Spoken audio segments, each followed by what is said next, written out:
Senator Cruz. Thank you, Mr. Chairman. Mr. Secretary, welcome. Senator, good to see you. You have spoken passionately, and I believe honestly, about your commitment to helping Ukraine defeat Vladimir Putin. I agree wholeheartedly that it is an important national security interest of the United States for Russia to lose. Putin is a KGB thug who seeks to reassemble the Soviet empire at the expense of American interests and at the expense of the safety and security of Americans. And of course, in China, Xi is watching closely to see how America responds to Putin's aggression.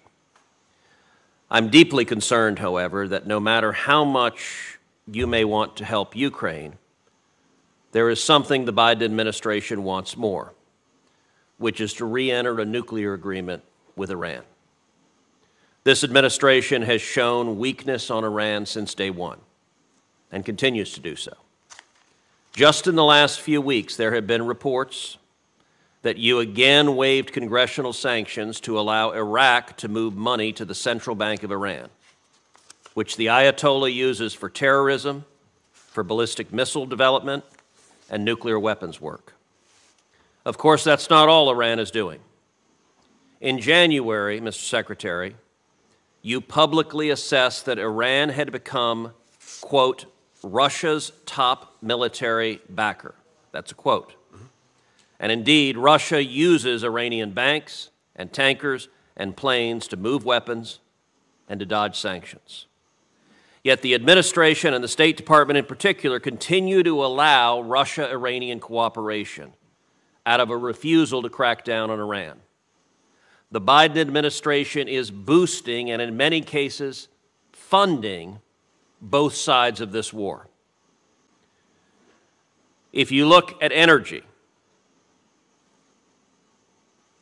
and I want to start with this, I want to ask you about the use by Russia of Iranian oil tankers. As you know, Iran violates U.S. energy sanctions by using its own tankers, as well as a ghost fleet of foreign flag ships. You've allowed that ghost fleet to grow dramatically. The Iranians were using about 70 tankers when President Biden was elected. Today, they're using about 300 tankers. You did not sanction those tankers. Instead, the administration allowed Iran to restore its energy exports, getting above 1 million barrels a day, which is funding the regime and funding the war on Ukraine. Last month was the highest oil exports Iran has had since 2018. Now, we can argue about what that means for Iran, but I want to ask what it means for Ukraine and for Russia. Russia is now using dozens and dozens of tankers from that ghost fleet that the administration allowed to grow in violation of our energy sanctions directly to aid Putin's aggression in Ukraine. Why hasn't the Biden administration sanctioned them? Senator, two things. First, going back to the first point, the symbiotic relationship that we're seeing emerge between Iran and Russia, to include the provision by Iran of drone technology to Russia for use in Ukraine, and the provision by Russia to Iran, or the threatened provision of weapon systems, including planes. This is something that we are very actively and aggressively working to break up across the government. We have gone after the drone network, working to sanction dozens of individuals. Have you reimposed the oil sanctions? And we are looking at the most effective way we can to have you reimposed the oil sanctions? At the Ghost Fleet. So we have imposed sanctions across the entire UAV network. We're looking at how we can most effectively deal with the Ghost Fleet. Have you stopped the Ayatollah from selling a million barrels a day of oil? We're working on making sure that we can do that effectively. It was done in the prior administration. It was this administration that refused to enforce those sanctions that allowed billions of dollars to flow to the Ayatollah that's being used to attack the Ukrainians right now. We're working every day to enforce the existing sanctions on Iran, even as we're looking at imposing new ones. Mr. Secretary, with respect, that's not remotely true. The oil sanctions you could enforce tomorrow, but it is a political decision not to enforce it, and you are providing the funds that Iran is using to provide drones that are attacking Ukrainian military, attacking Ukrainian civilians. You said you just noticed recently the growing cooperation between Russia and Iran. If you were not aware of that 2 years ago, this administration has not been paying attention. Let's talk, for example, about Russian-Iranian nuclear cooperation. President Zelensky has repeatedly said that Russia is compensating Iran for weapons through nuclear cooperation. Last year, you signed waivers specifically related to the Iran nuclear deal that suspended congressional sanctions against Russia and Iran, conducting exactly this kind of nuclear cooperation. You recently renewed these waivers. President Zelensky is right. You know that, so much so that in your recent transmissions you wrote to Congress that previous waivers you had issued, quote, would expand Iran's nuclear programs and further deepen cooperation between Iran and Russia at a time that Iran is providing lethal aid to Russia for its use in its illegal invasion in Ukraine.